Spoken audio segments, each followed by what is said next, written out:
sunlight was glancing through the panes of glass in Cleus Lupin's office.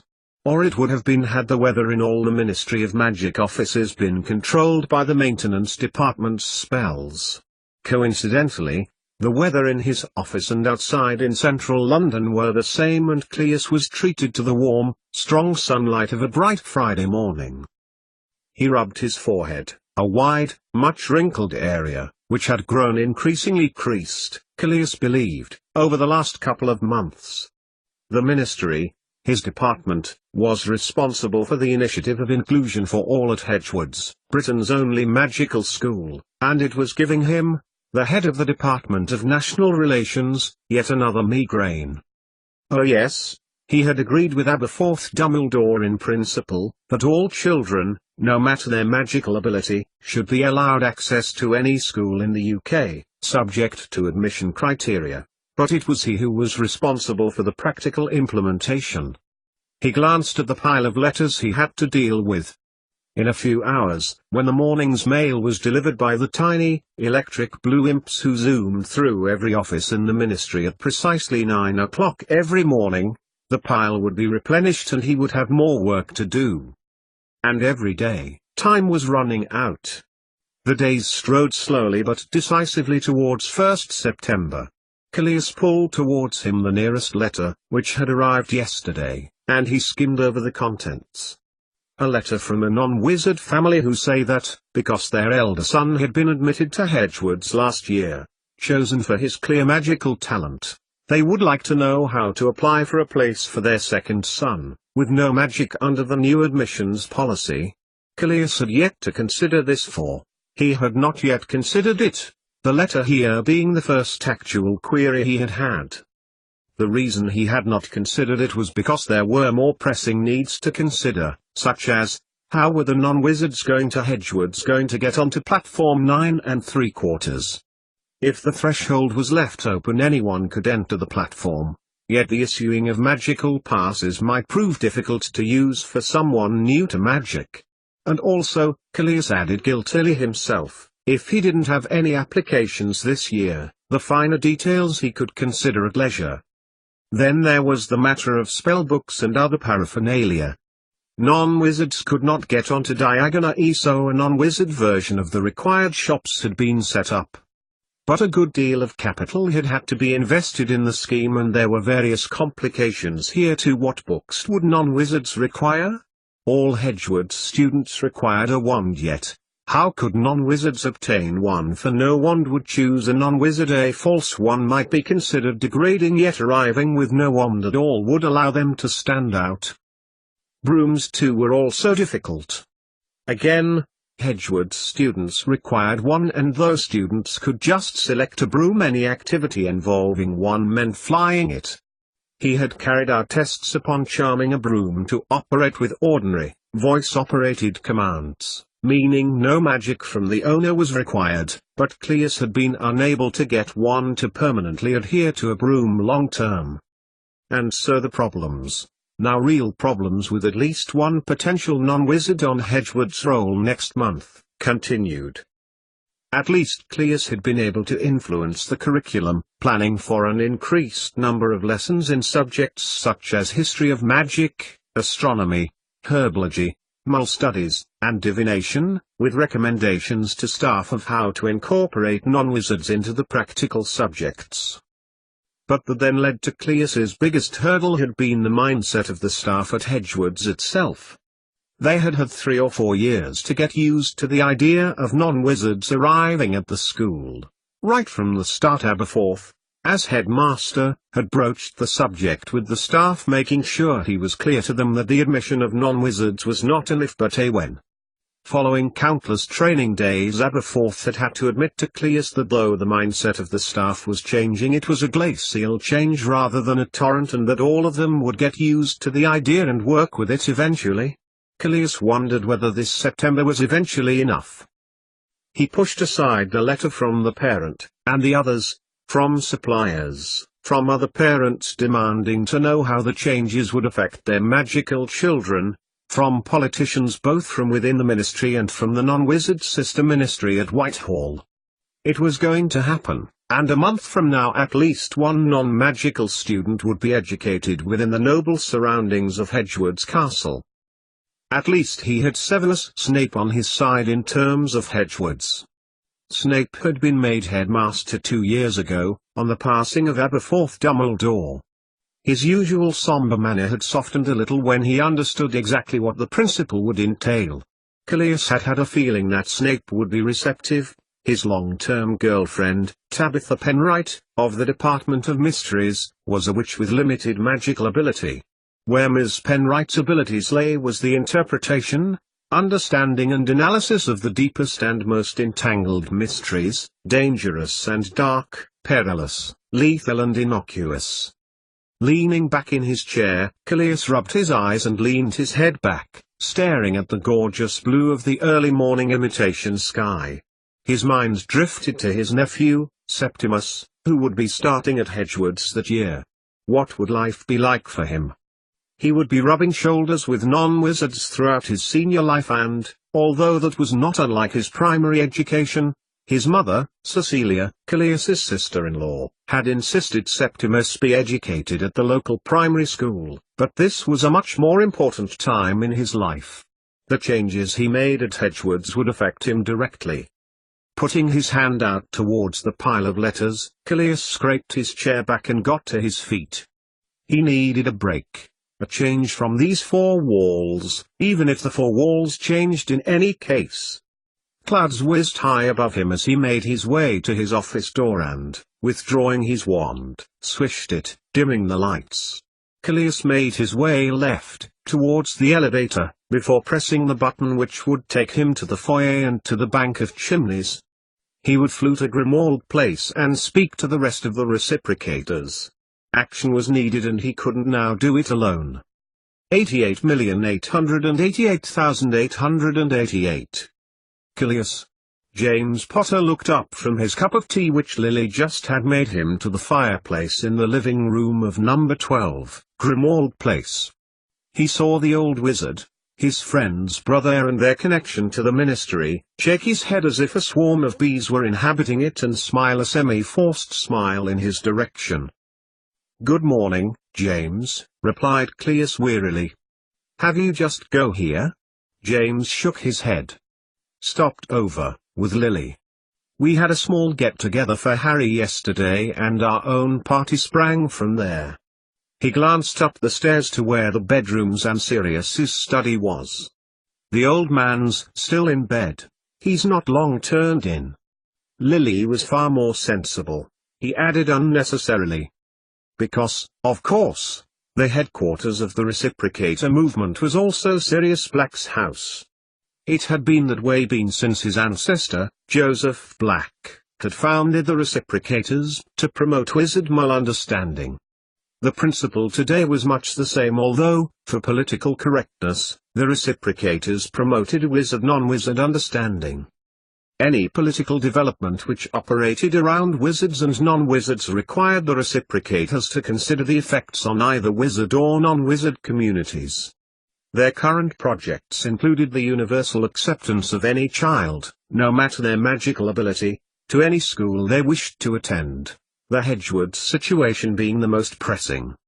It was James Potter, as a representative of the reciprocators, Severus Snape as Hedgewood's headmaster and Callias representing the Ministry for Magic who had the responsibility for that sphere.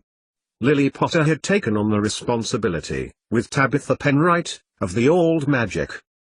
"He'll need to be up by the afternoon," commented Callias seriously. "Remus needs him to fly to Lancashire, to Silston." The other current concern was the recent government introduction of half-breeds to the country.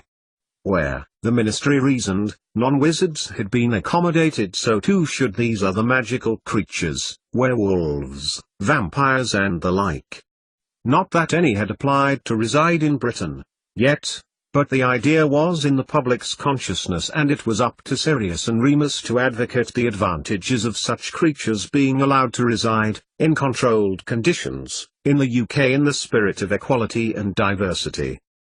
Of course there had been a backlash against the integration. The government, a national integrated government combined of both the Ministry of Magic and the non-wizard British government, had taken a long time in their decision to allow half-breed creatures into the country. They used the weight of precedents to aid their argument, that several other countries in Europe, and indeed the world, tolerated these creatures' presence. The combined government had been inundated with complaints with an increase in a call in recent years from non-wizards for their own government again, representing only the interests of non-wizards. The CG was quick to point out that any call for a government that would only represent one part of the country to the exclusion of others was discrimination, but this hadn't stopped a non-wizard national party from being conceived and, at this spring's local elections, putting forth a candidate. "Would you like a drink? Some tea, perhaps?" James waved his hand over his teacup and a second cup, full, unlike his own, appeared in front of Cilius. "You look awful, by the way." Lupin looked at James and breathed a heavy sigh, but said nothing. "You haven't been up all night again?" "When a job needs doing, it needs doing," sighed Cilius again. He was tired. But then, no one else could do what he needed to do. "But there is something you can help me with." He handed James the letter from the non-wizard family. James took it and looked at the outer envelope. "I would appreciate your point of view," he added as James opened it and glanced over the words. "As you can see We have our first applicant," James interrupted, a grin on his face. "Indeed so," replied Cilius, without smiling. "I need you to outline, from your point of view, the practical steps which need to be put in place for him to be integrated successfully. How should he, for example, be selected for a house? Quidditch? How will his magical education be manifest?" James nodded.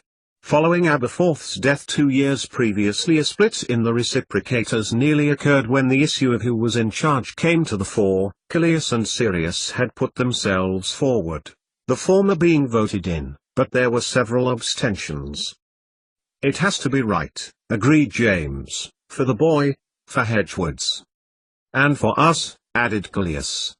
"We have to show that the inclusion idea is practicable. I'll run it past Lily, too." James looked back to the letter and got to his feet. Being from a non-wizard family, she would be more sensitive to the issue. "How is her work going?" added Cilius, seemingly eager to prolong the conversation, addressed James's retreating back.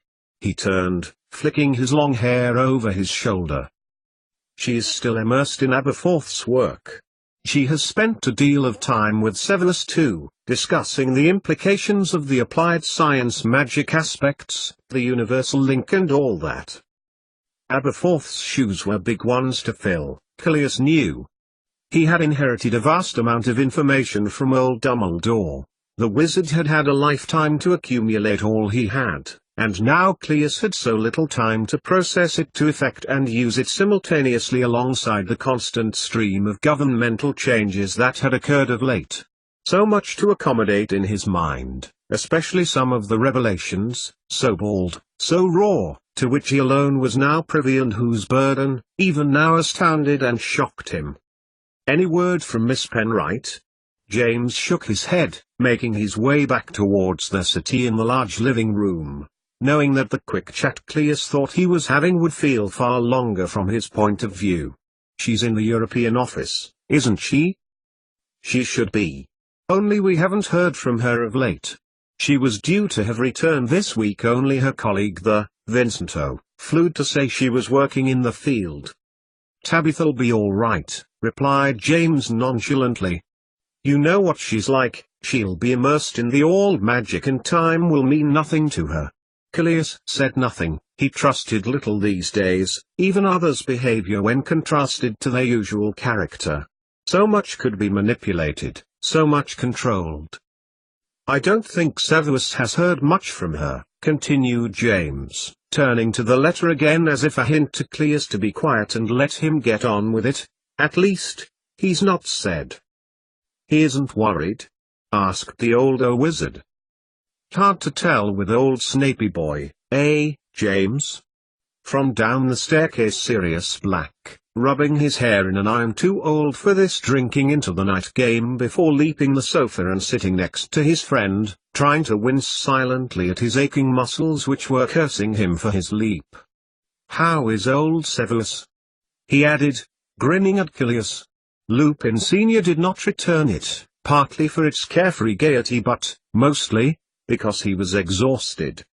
"We were just discussing Miss Penright," said James. "And that we haven't heard from her recently."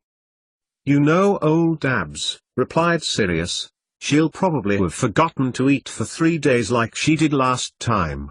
You know, when your Harry found her wandering around the European Relations Department talking to herself and clasping a casket of scrolls." "Oh, yes," recalled James, chuckling. "I remember now. I said that, didn't I, Kay?" Callias looked at him, jerking his head out of his own deep thoughts as he realized James was talking to him. Callias nodded. "You did indeed," Callias replied. He wished that he had never put himself forward to be head of the movement, had he known what his life would now be like, weighted with responsibility that he could not wholly share.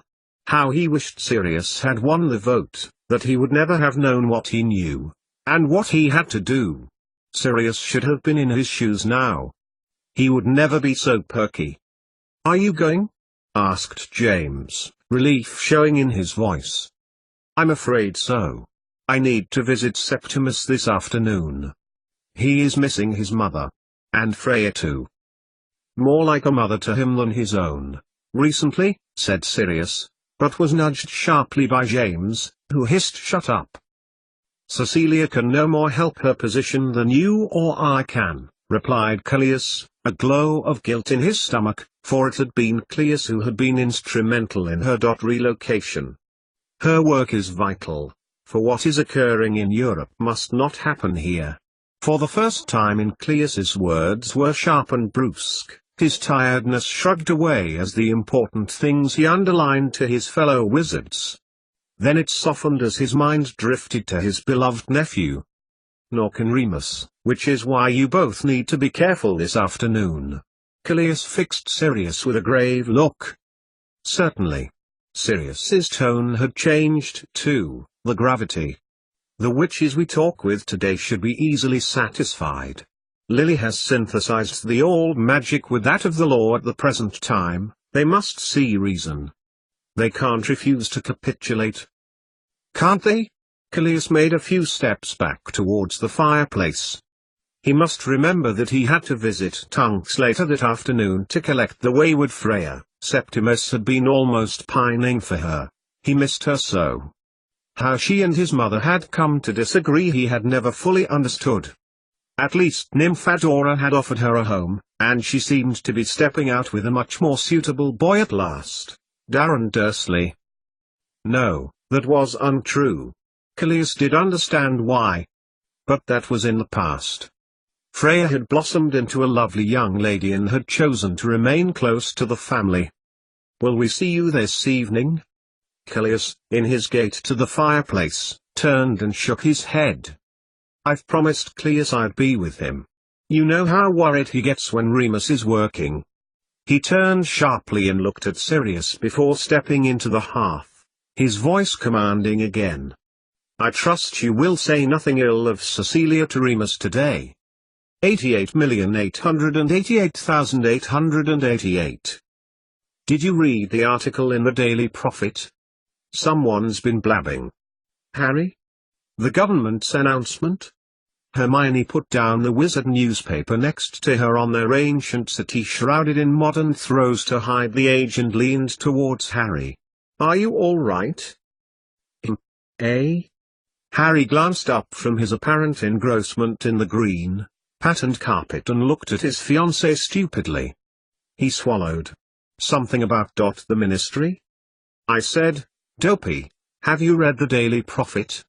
She got to her feet and handed it to Harry, who glanced over the main stories on the front, his mind scrabbling to decide which one Hermione meant. "I mean, yes, admitting non-wizards to Hedgewards. A good idea, we all agreed that. but just read the language. Listen to how it's written. There's no way that'll convince anyone that educational inclusion is the right thing to do. Harry looked up from the prophet. His mind had been thinking on the mysterious parcel and its contents, which he had absently returned to the pantry. Mysterious, yet somehow familiar and intriguing. Farcical.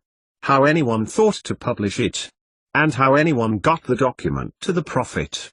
We must have a leak somewhere, and at such a damaging time too. He had shown Hermione what he had been sleeping on when he had awoken at the kitchen table that morning. She had glanced over it, and at it before asking him to put it away so he could give her a hand with the post-party tidy up. It could have been written better, certainly, Harry agreed. The universal link. Energy, light, magic. It seemed like he knew about them, and they were important, somehow.